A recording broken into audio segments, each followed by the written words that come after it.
let's get started with the first plant here. I'm going to turn the screen around. All right, so we have these rows of these two plants, and I'm going to come in close to this one here. So I will describe a little bit more. It's more of a bush. It's got little thorns on it.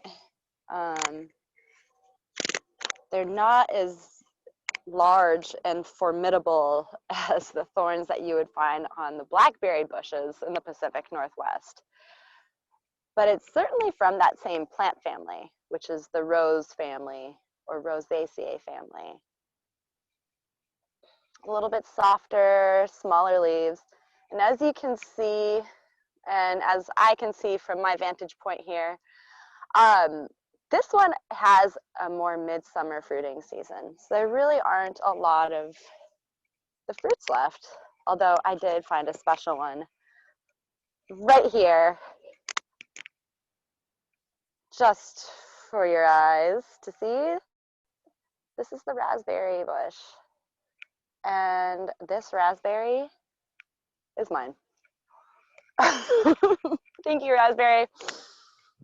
So let's see. Let me find a better specimen to to talk about. These ones are so great. These guys over here too are golden raspberries, which are amazing. They have more of a peach flavor than your traditional raspberry flavor. And there's also black raspberries, which I first discovered when I was volunteering my first time at 21 Acres.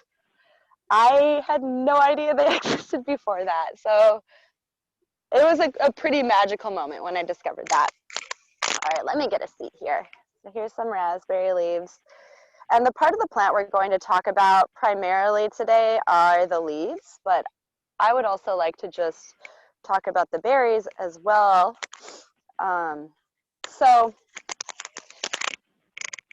And I think it's important to start with that because a lot of the medicinal constituents in the raspberries are also going to be found in two other the plants that we're going to cover and talk about today, which also have berries, and they all have a similar color, which is that deep red hue. And in many plants, the color can indicate often what kind of plant chemicals are found in them. Example of that being that green coloration of almost all plants is the presence of chlorophyll. With that red to purple to blue color is the presence of these complex tannins called Proanthocyanidins, or PACs as the acronym for it. And I've talked about this before a little bit, but for those of you that are new to the classes, I just want to reiterate. So proanthocyanidins are a chemical found in berries and other plants that have that red, purple, blue coloration. And it's really good for the blood vessels in the body, especially that inner lining of blood vessels, which is called the endothelium, the inner lining of the vessels, and it can really strengthen the integrity of them and support the strength of them. And as you know, thinking about it from a different perspective or analogy, we have these tubes in our body that we've had since we were born, before we were born, in utero. And their primary function is to allow the flow of blood to go through them. And those vessels will open and dilate and constrict and close. And just like with plumbing, there can often be a lot of wear and tear over the course of years with blood flow, the friction, increased pressure during times.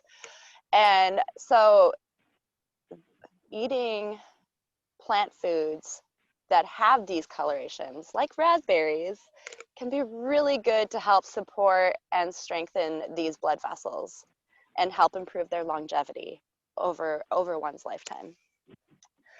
They're also really potent in antioxidants and are quite anti-inflammatory in nature as well. And raspberries I think raspberries are probably one of my favorite berries too. So I just feel really happy when I eat them. It's a good patient compliance for for medicine when you can eat your berries and help strengthen your vessels and you enjoy it at the same time. And we'll talk a little bit more about that too, because like I said, there's going to be a couple other plants that have those constituents as well. But the raspberry leaf is quite nutritive, actually. High amounts of vitamin C in it, as well as other minerals like iron and biotin and manganese. A lot of the trace minerals are found in raspberry leaf. So often when raspberry leaf is prepared to be taken internally, it's prepared as a tea. And raspberry leaf tea has a really nice, soft flavor to it. It's quite pleasant to drink. And with raspberry leaf, the first thing I think of when I look at this plant is I think about the uterus. This plant is a great tonic for the uterus. It helps to strengthen and tonify the muscle of the uterus. And just to kind of back up a little bit more, the uterus is actually a large muscle, a hollow tubular muscle, but it's not like the same kind of muscle that we have for our biceps or our hamstrings, which is skeletal muscle. The uterus is smooth muscle. And you know, just like the skeletal muscle, it can sometimes be a little bit too tense and tight, and other times it can get weakened and sluggish, just depending on the nature of things and the constitution of the person who contains the uterus. And with raspberry leaf, like a lot of plants, I kind of think of it as like an adaptogen for the uterus, because in a way it helps strengthen it where it's weak, and it helps relax it where it's too tight and tense. So this is a really great plant, not only in scenarios such as fertility, and helping strengthen the uterus to prepare it for gestating and carrying and growing a human, which this plant is very safe in pregnancy. But it's also can be great for other conditions that involve the uterus as well. And it has little to no side effects. It's a pretty safe plant, and again, very nutritive. When I think about plants that have little to no side effects and have a lot of minerals and nutrients in them, I think of them less as herbal medicine and more as a plant food or a medical food.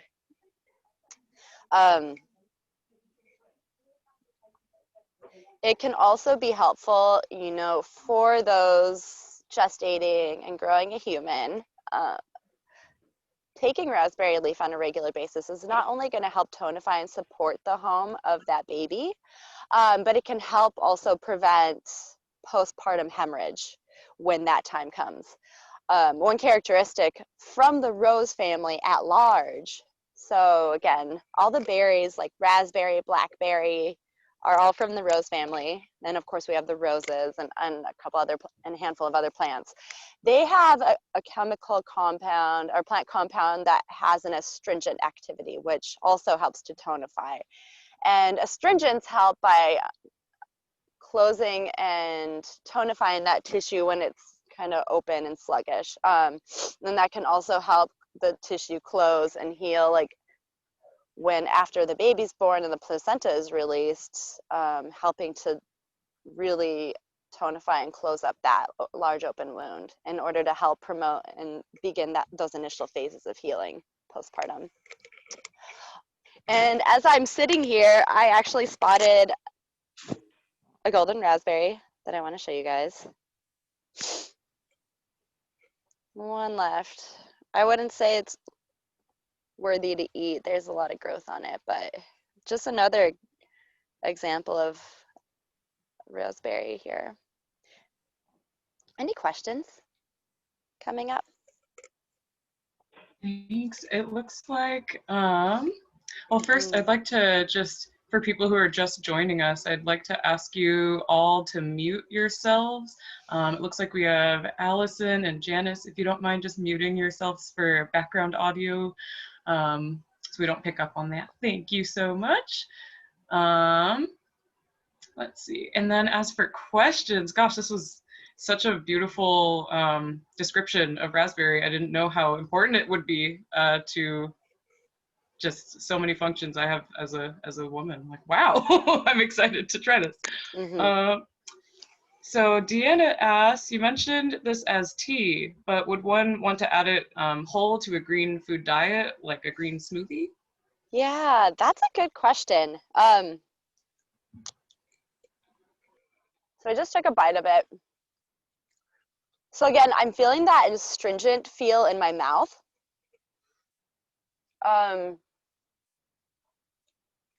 It's kind of like that same tannin feel, or like a similar feel that like when you drink like red wine, that astringency, or like a black or green tea.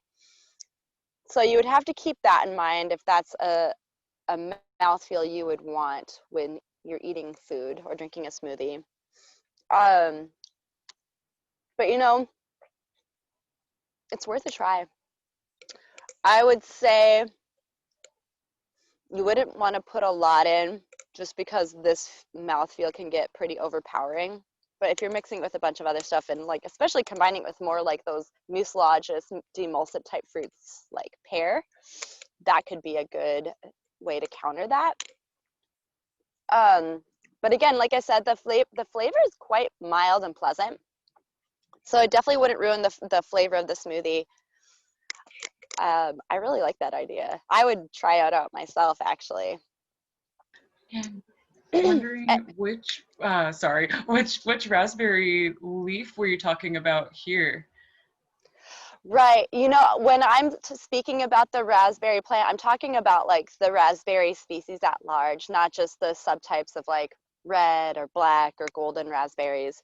Those are definitely fun to consider in the more culinary aspect. And when it comes to the raspberry fruits themselves.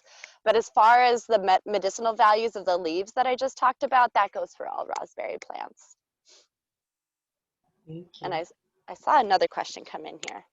Yes, we've got one from Allison asking, would you use only baby leaves or any, and which times of the year? Yeah, that's a great question. So, right, we're at the end of the season. So, you know, these leaves have been on the bushes like all grow season long. So they get quite weathered, as you can see. So, and fall in general, autumn time, is not the best time to harvest leaves because of that. And, you know, all the energy from these plants are going down into the ground, into the roots and the stalks. I mean, really, like, this is such a good lesson to learn from nature and plants right now, because once it starts to get cold, they start to consolidate their energy and start to go inward. And I think about that so much this time of year, and notice that feeling compelled to do that same thing, you know, energetically. When that cold time hits and the leaves start changing and it starts getting darker, I'm curious if you all start to feel that same sort of energy of like going more inward and being less external.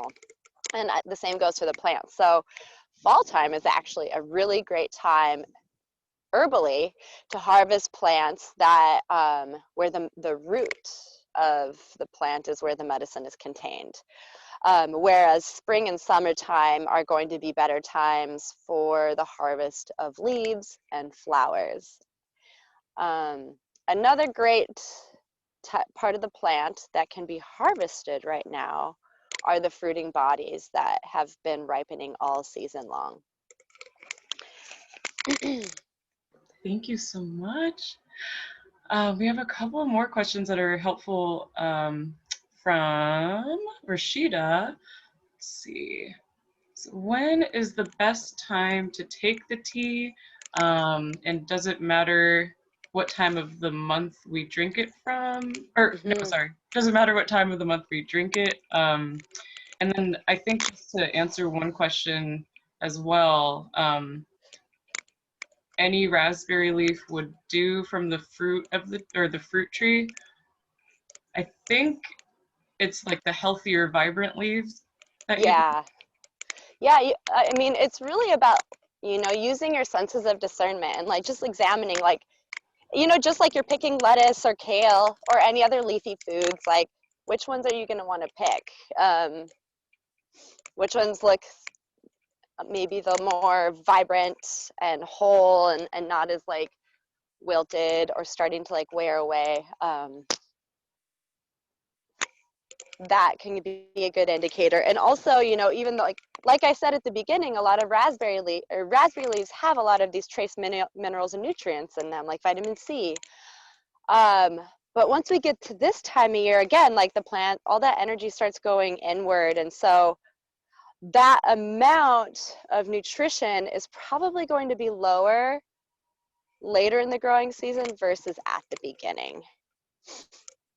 And as far as time frame of when to take the medicine, I'm assuming it's a raspberry leaf tea, whenever it works for you during the day. I talk to patients about this all the time. It's like, what time do you take your supplements or drink your tea?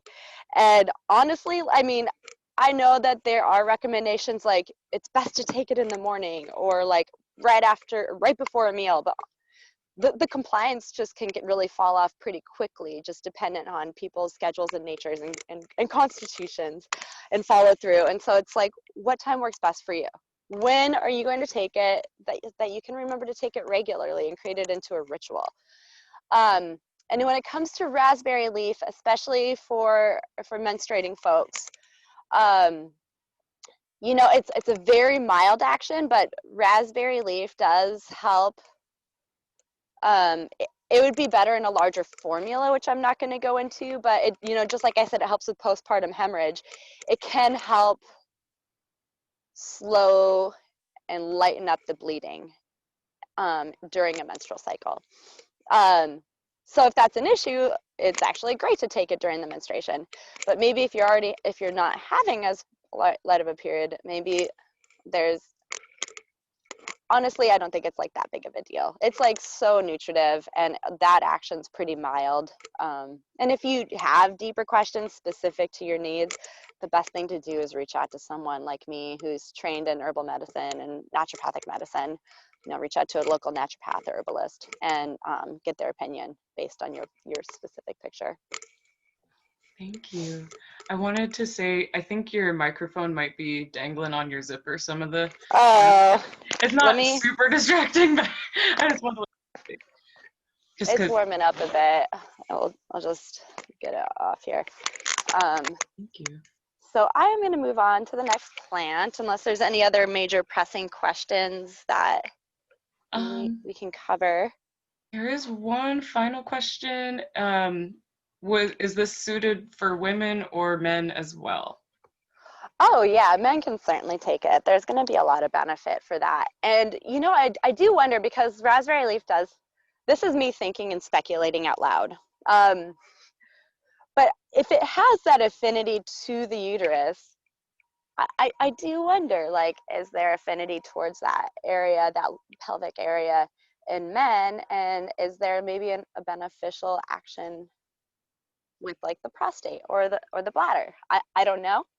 But because, again, it's a medical food, I think everyone can receive benefits from it. And because it's so nutritious. Thank All you. right. And so, yeah, again, some of those, here's that red color again. And again, with the autumn time, these fruiting bodies that have been growing and maturing and ripening all season long, they are coming to their full expression right now.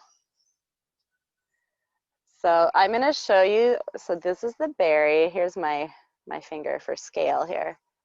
The leaf of this plant, let's find one right there. kind of like a mini oak leaf. At least it reminds me of the shape of an oak. And then let's find one of these guys. Let's see if I can get that. Do you see that? Thorn. Yeah, the gorgeous red haws. Yes. Also known as the red hawthorns. Correct. This is a hawthorn tree. The Latin name is Crataegus oxyacantha. And also I wanted to let you know the Latin name for raspberry is Rubus idaeus, which to me sounds like a spell from Harry Potter.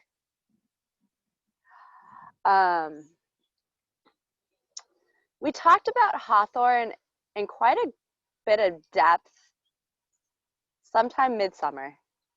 So I'm not going to go over all of it today. If you guys are interested in learning more about hawthorn, go back to the archives and you'll be able to find the virtual plant walk where I covered hawthorn, holy basil, and I believe roses actually, which is kind of fun because the next one I'm going to is the rosehips. So, but here's hawthorn. This tree provides medicine in all its forms. So with the berries, the leaves, as well as the flowers that come out in May. In May,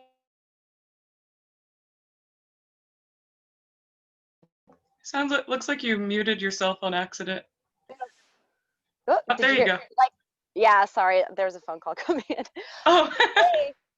These hawthorn trees will be covered in white flowers, and they're really easy to spot because they are just all over the trees. Here's some up higher too. These ones actually look a little bit darker. And this hawthorn in particular is actually not native to this area. It was brought in from Europe. There is a native hawthorn. I think there's one on the farm. I might go take a walk while I talk about hawthorn in a bit more depth here, but just want to show you a few more specimens here. So again, the hawthorn berries, because of that deep red coloration, lets us know that there are proanthocyanidins present. And so just with raspberry, like I said, the first thing I think about when I think about raspberry medicine is uterus. The first thing I think about when I think about hawthorn medicine is heart and cardiovascular system. So with those proanthocyanidins, that red coloration, really great for the vessel integrity, capillary strength, regeneration of those tissues. But hawthorn in particular is there's an action called tropho-restorative, which is a Latin term for restoration of the cells of the heart. And it really helps with the third type of muscle in our body. So we had talked about skeletal muscle and smooth muscle. The third type of muscle is specific just to the heart, called the cardiac muscle. And so the leaf, flower, and berry are really tropho-restorative and regenerative to the heart tissue itself. And they really help supply nutrition and medicine to the blood supply to the heart, which are the coronary arteries. And those are the arteries that cover the heart muscle itself. It's really great at helping balance certain heart issues and imbalances with heart regulation, such as arrhythmia,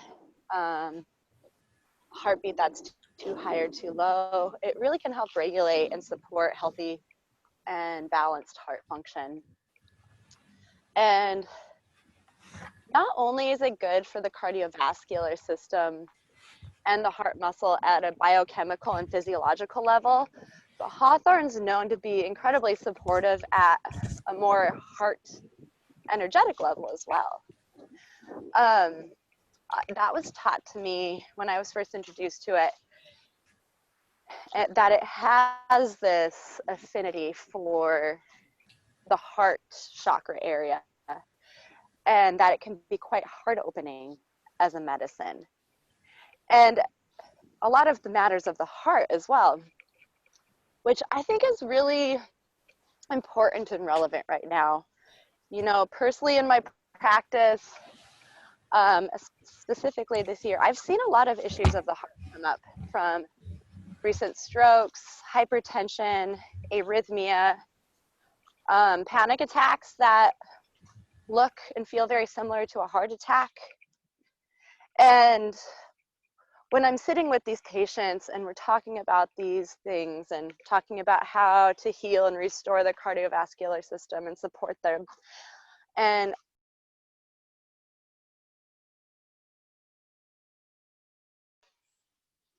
there is often a story of a matter of the heart that is not being addressed or potentially being neglected. And so it could be, I've seen a lot of grief and stress connected with that, which is really no surprise because this has been a year full of grief and stress. And those prolonged periods where we are struggling in some of these really challenging emotions, and we're not able to come up for air, and we're not able to get a break from it. These emotional issues of the heart can really start to impact the physical heart itself or another body system. Some people have susceptibilities of, like, they always get bronchitis or pneumonia each year, or everything goes to their gut and their belly. And for some, it goes to their heart. And so I really love Hawthorn, and I could just keep turning to it because even like the way I chose these plants this year, I've already talked about Hawthorn, and I think I talked about it for like 30 minutes earlier this summer, but it's just such a, I think the themes that the plant represents are just so important to acknowledge and consider, for ourselves individually, but also for our, you know, our families and communities, family and locally wise, but also at large, like, what's the medicine we need right now? And for me, it just keeps coming back to the heart. Any questions?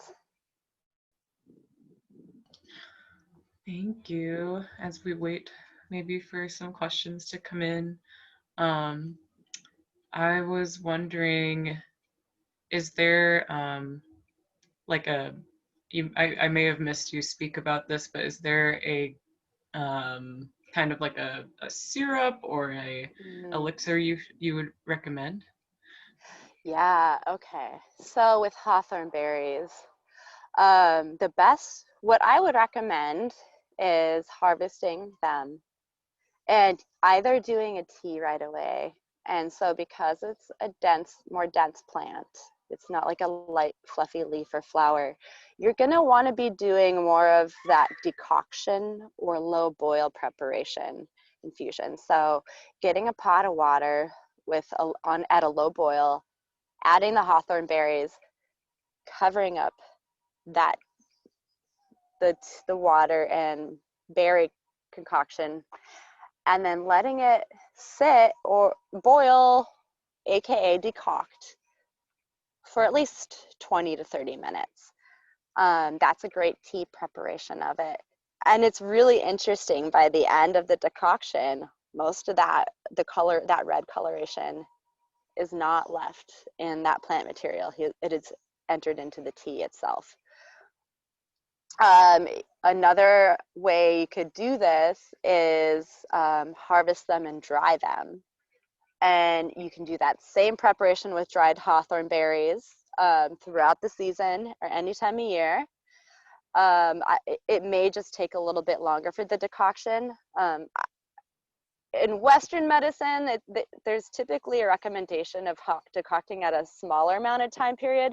But then I also just can't help but notice that in traditional Chinese medicine, they're decocting their herbs for like 24 to 48 hours. So, you know, finding a healthy balance, and also just like what works for you.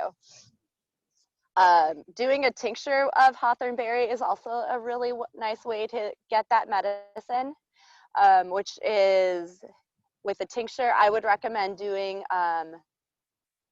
some sort of either alcohol extract. You can do glycerin as well, especially for those that are not wanting to consume alcohol.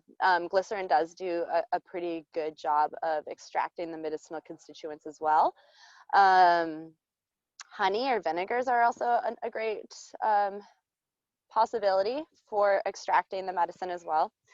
My favorite that I've done a couple of years in a row now is doing hawthorn berry extracted with brandy, like about 4 parts brandy and 1 part honey. That's really nice. And just having that as a heart tonic throughout the season. There are solid extracts or syrups of hawthorn out there too, and you can certainly do like a hawthorn berry syrup.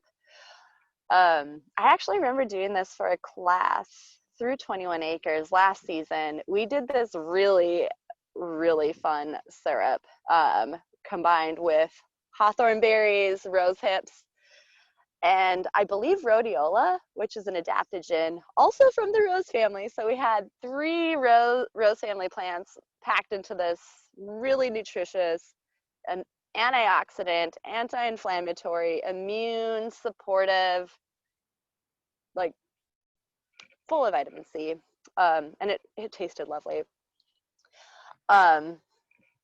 And on that note, I'm going to just turn it to the rosehips here. I'll keep talking about a little bit more about the other medicines that can be prepared, but I also just want to just show you guys all these rosehips that are going on, which I hope that when you guys get outside following this, that you start to just pay attention to what plants are presenting yourselves in your backyard. You may start to recognize some of these same ones.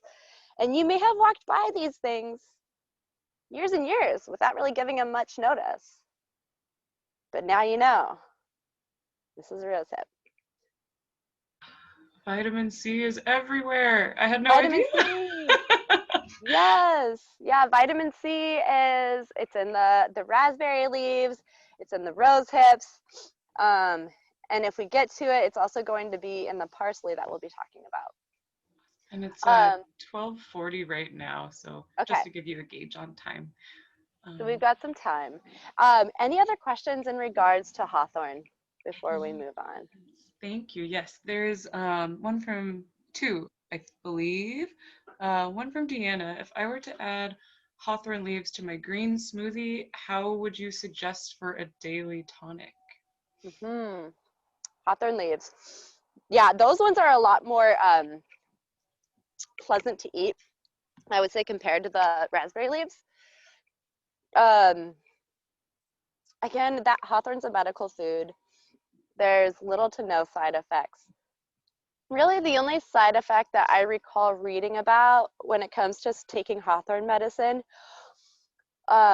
is for folks that are already taking some sort of pharmaceutical cardiovascular medicine, such as digoxin, which is a antiarrhythmic drug, or other heart medications. And I think the premise for that is that because hawthorn is so healing and restorative for the heart, that all of a sudden the heart begins to heal and it does not need as much medicine. So one may start experiencing like high dose side effects of that pharmaceutical that they were taking because they don't need as much of it. So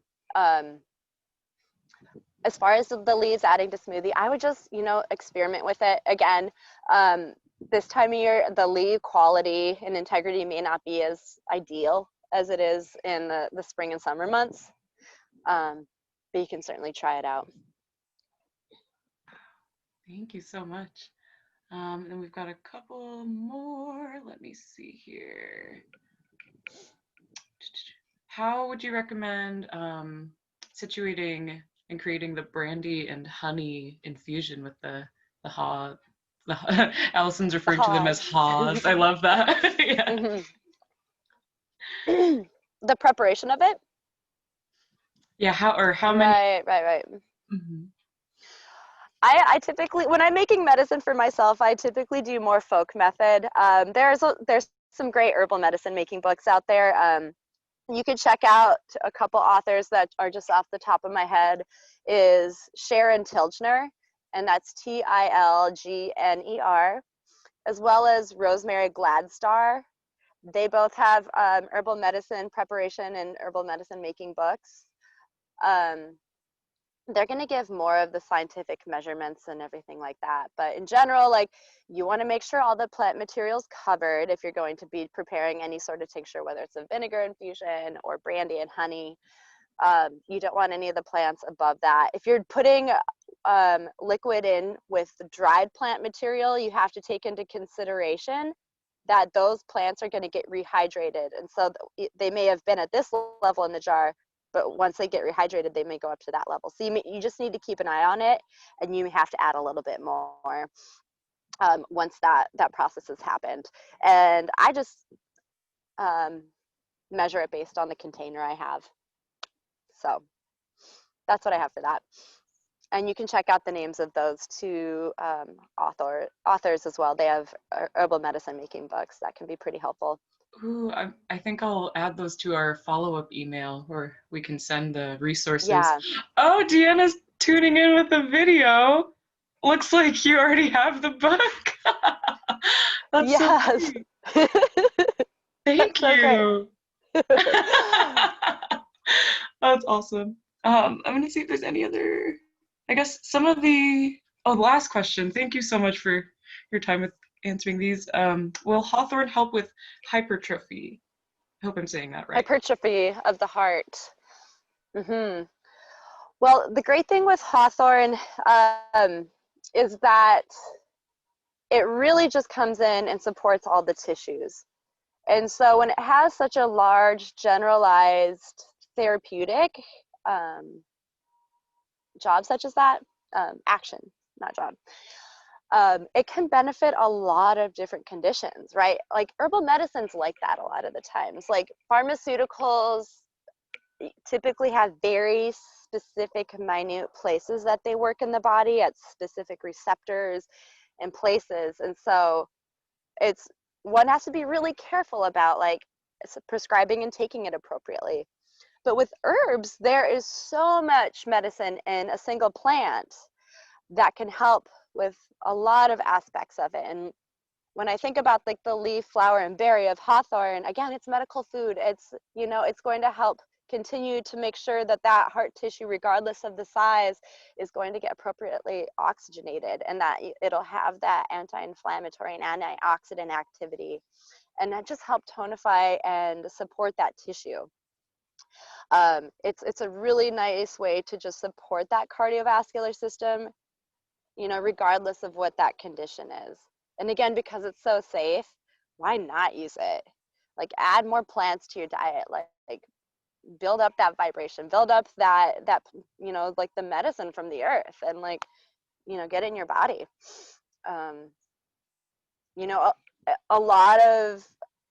There's a lot of therapeutic diets out there that are therapeutic for the cardiovascular system, and so many of them are plant-based in general. So, I mean, aside from like eating your broccoli and cauliflower, bring in some more plants as far as the herbs go too.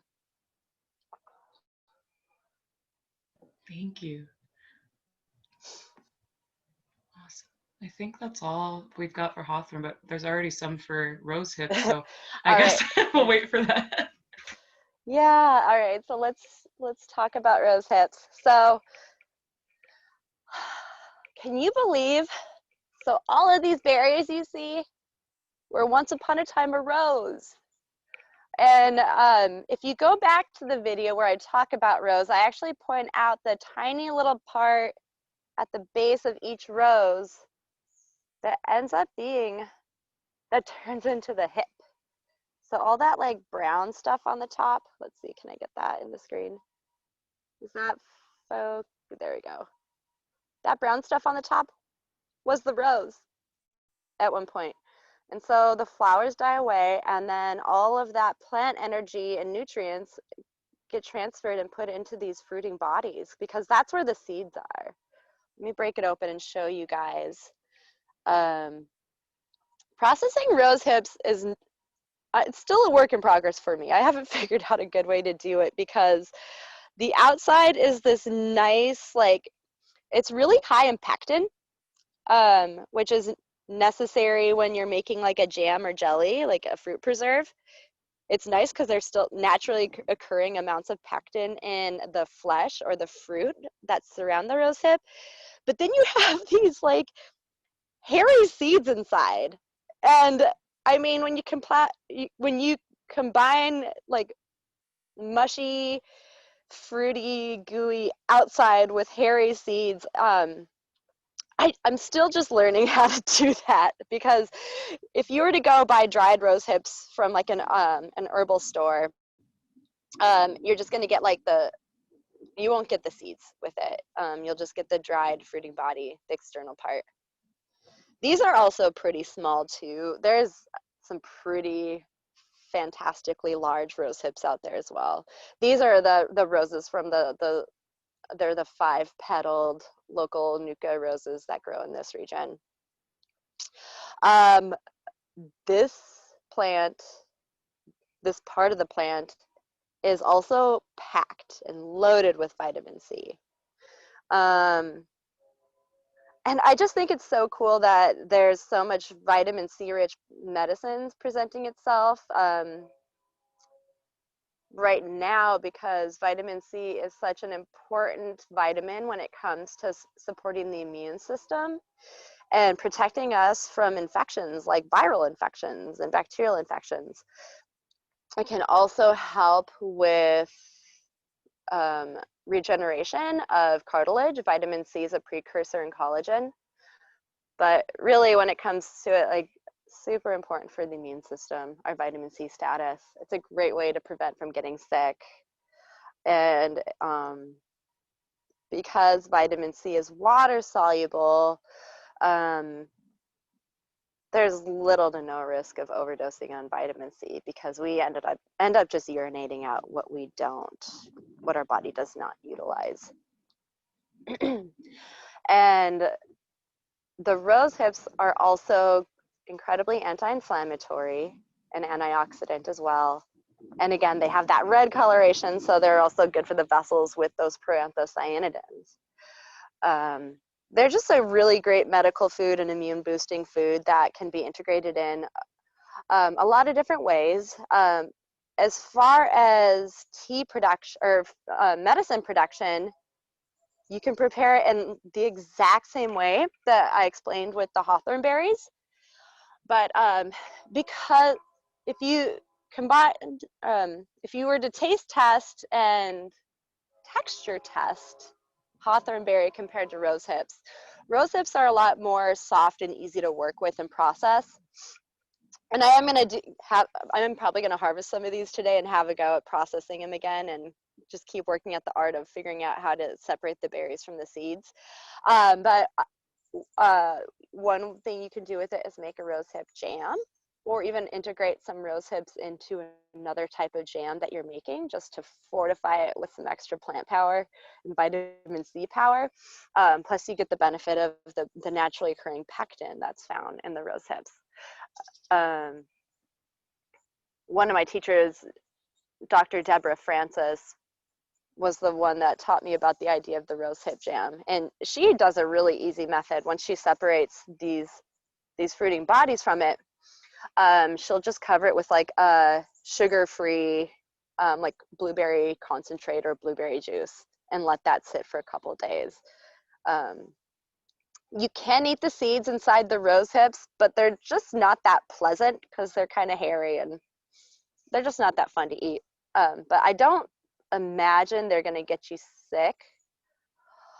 I wouldn't recommend it though. I'm entering into the realm that I would have to look this up to confirm it. But I believe, so I know that with like apple seeds, there's naturally occurring arsenic, or no, not arsenic, cyanide in it. And apples are from the rose family as well, as the rose hips. So if you accidentally ingest a few, it's not a big deal, but I wouldn't go out of your way to like eat and process the rosehip seeds. I'd get those out and just stick to the fruiting body itself.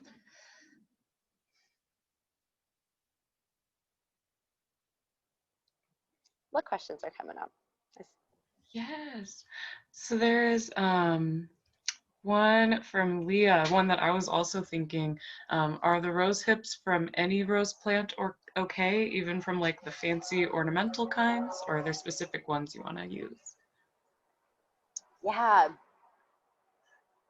as far as I know, kind of like with the raspberries we were talking about, right? There's red, black, golden, but in general, the species of the raspberry leaf is the same.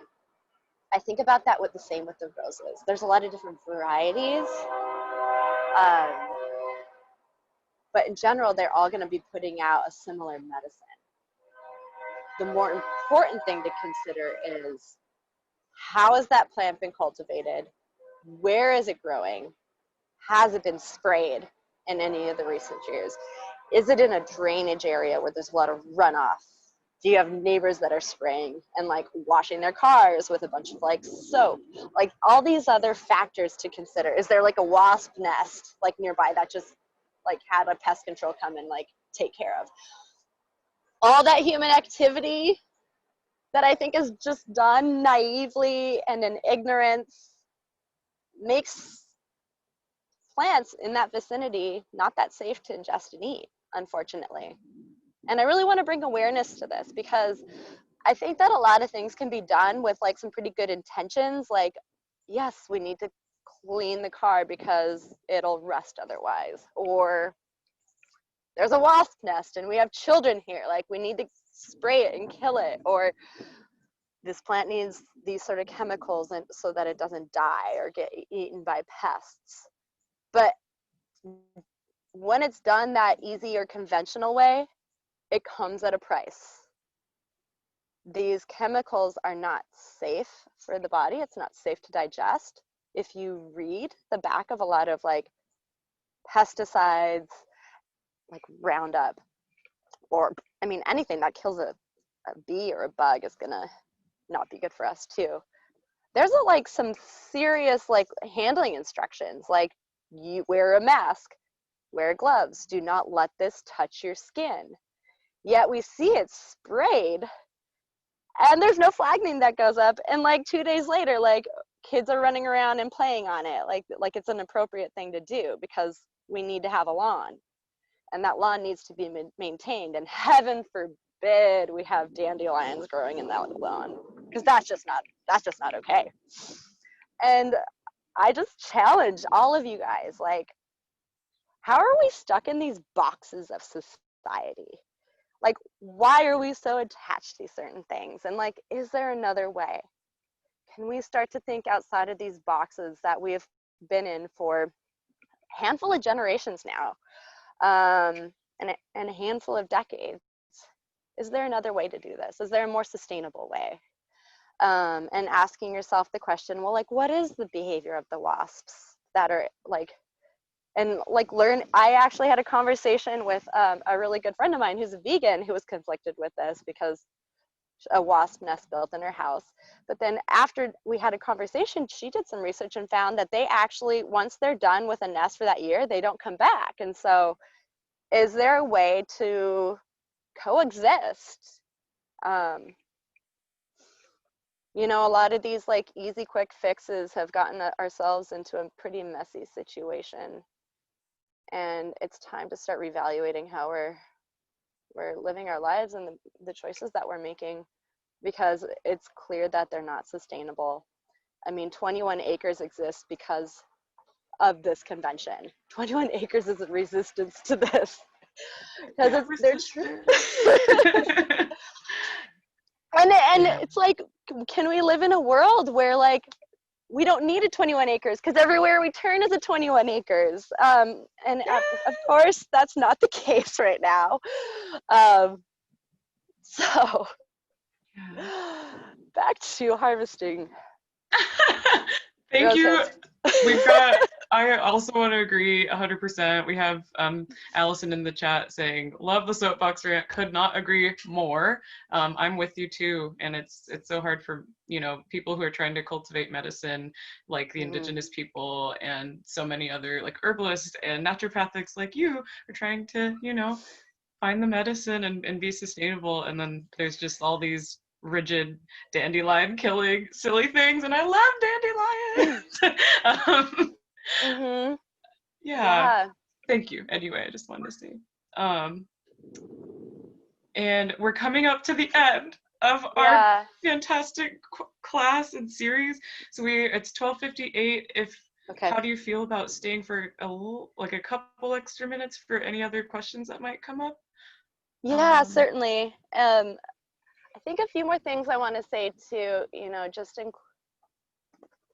going to say it in closing now and then answer questions so I don't lose my thread of thought. But I intentionally chose these plants because I do think that they're just incredibly supportive for us individually and collectively right now.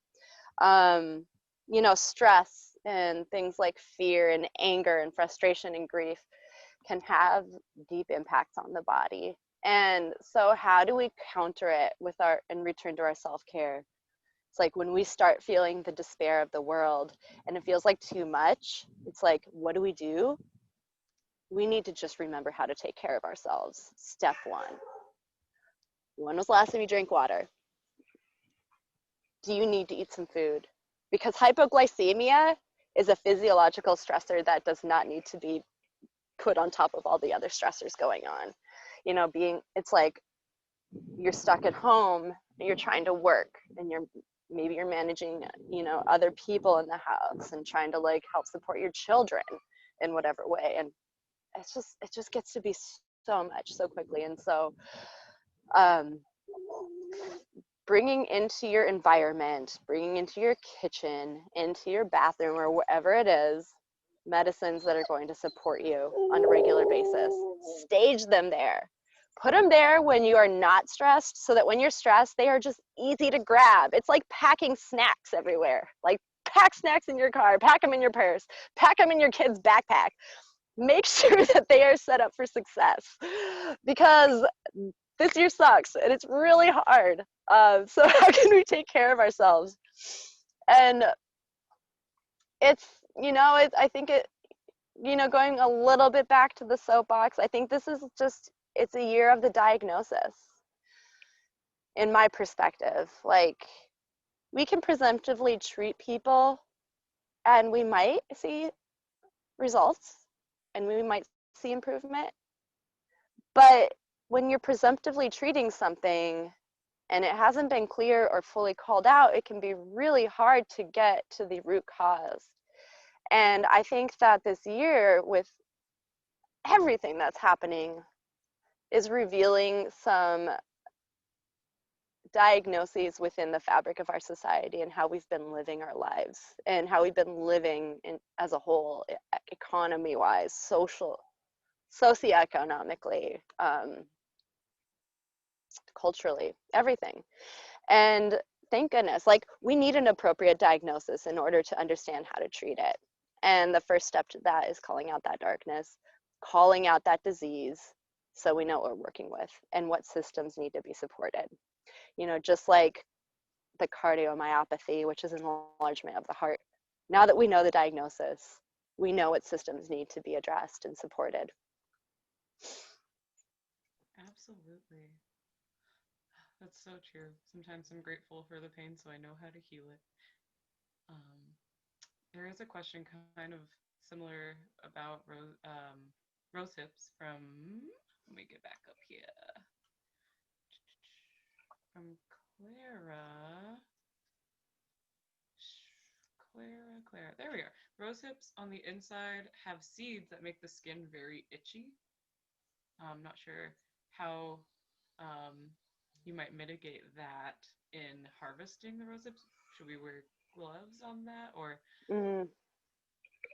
Yeah, wearing gloves might be helpful if it's really itchy or irritating to your skin. Again, I'm still a novice at it myself. It might be worth a search online to see if there are maybe some other more seasoned and experienced wild crafters out there that have some tips and advice for that. Thank you. You're getting some gratitude And thanks so much. Just people really enjoyed the presentation. You always deliver such impactful programming, no matter what. And I really want to thank you for that. Like any opportunity you get, and even if it's just a brief conversation, you really make sure to take the moment and make it healing. And I just love you. So grateful for all of your time and your Oh, expertise. thank you. Yeah, thank you. So I think Yeah. it's 1:03. I'm not sure how people are feeling about questions, but you can always email Dr. Sarah or connect with Dr. Sarah Sue. Is that fair to say? You can always Yeah. do. Okay. Yeah, and there's a couple ways that there's two good ways to get in touch with me. My email that you could just reach out is pretty easy. It's journeyhomehealing@gmail.com. Or you can go to my website, which is www.journeyhomehealing.com, and just go to the contact me page. You can write your message on there, and that goes straight to my email box as well. I do have a handful of blogs on there. I love writing, and I just don't make time for it. So there's not a lot, but and two of the there's one that's specifically on Hawthorn that you can check out, and there raspberry leaf is mentioned in one blog that I wrote about a fertility tea as well. But there's a handful of other really informative blogs on that page if you're interested in checking that out. And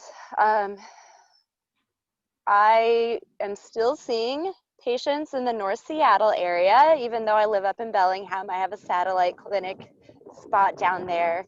And then up here, of course, primarily working on Lummi Island actually, but I do see Bellingham folks as well. So if you're ever interested in working with me as your doctor, you can reach out to me via those ways as well. And my phone number is 206-607-8555. Awesome. Thank you so much, Dr. Sarah Sue.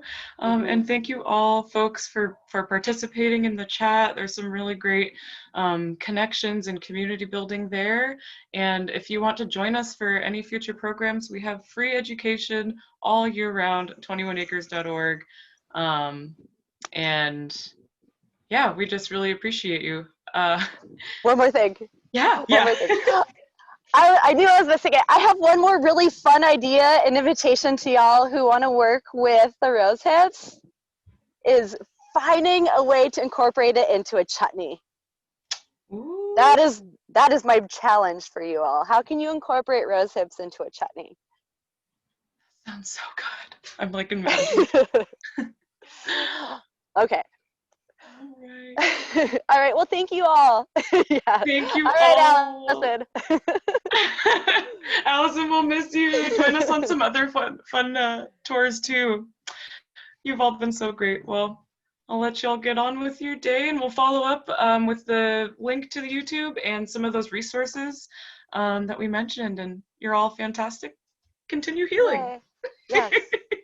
Keep doing the work. Keep asking the questions.